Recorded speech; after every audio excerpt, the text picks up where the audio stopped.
बिस्मिल्लाहिल्लज़ी ला यदुर्रु मास्मिही शैउन fill अर्दि वला fish समाई व हुवस समीउल अलीम।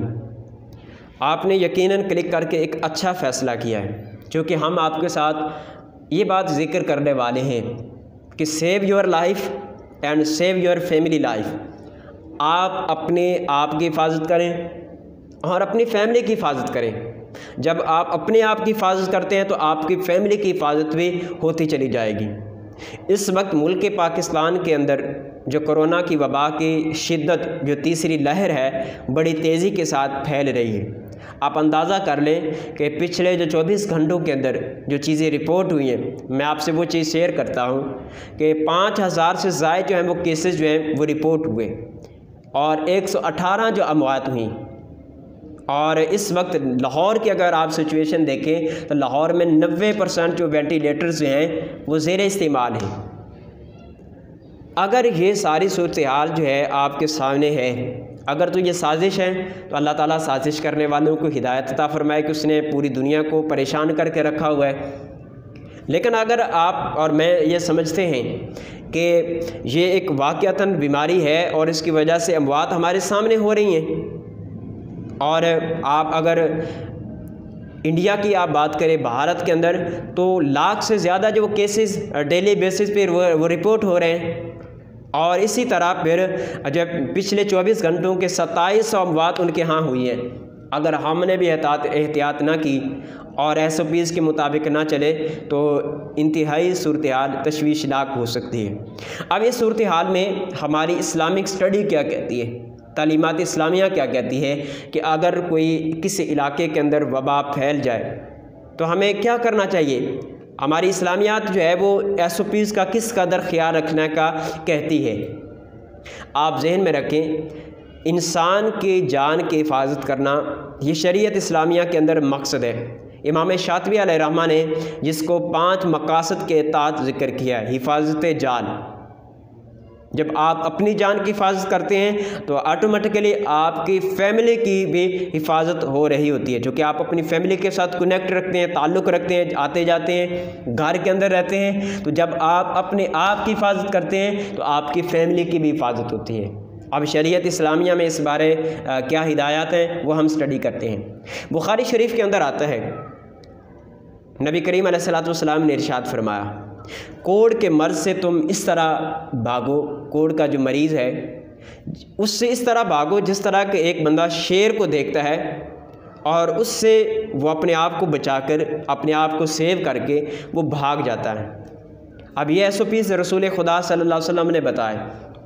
और इसी तरह बुखारी शरीफ के अंदर ही है कि ताउन की बीमारी के हवाले से बाबुत ताउन के अंदर, किताबुत तिब बाबुत ताउन, अब उसमें रसूल खुदा सल्लल्लाहु अलैहि वसल्लम ने इरशाद फरमाया कि जिस इलाके में ताउन की बीमारी हो तुम इस इलाके के अंदर मत इंटर हो, उसमें दाखिल मत हो। और जो इस इलाके के अंदर रह रहे हैं अब उनके लिए हिदायत ये है कि वो उस इलाके से बाहर ना जाएं, क्योंकि वो बाहर जाएंगे दूसरे लोगों के साथ जो मिलेंगे जुलेंगे तो इससे बीमारी के बढ़ने का ख़दशा है, इससे बीमारी मज़ीद इजाफ़ा होगा इसमें।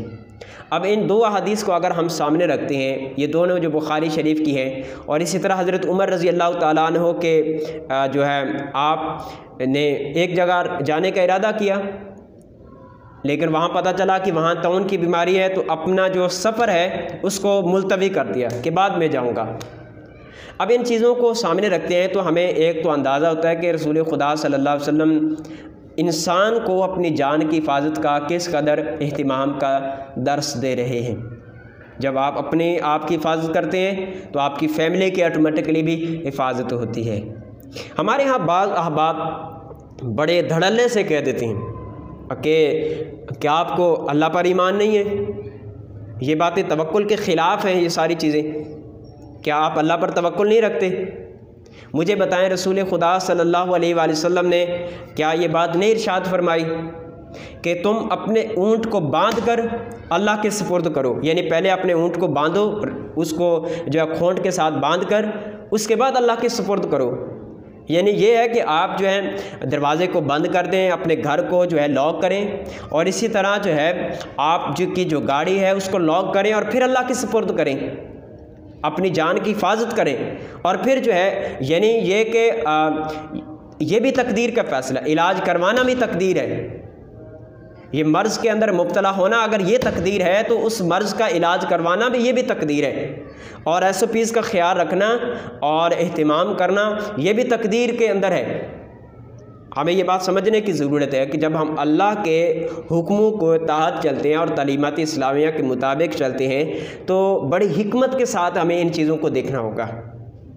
आम हालात के जो है मामलात और फ़िक़हियात वो और होती हैं, लेकिन एमरजेंसी के अहकामात वो तब्दील हो जाते हैं। अब उसकी चंद मिसालें मैं आपके साथ शेयर करता हूँ।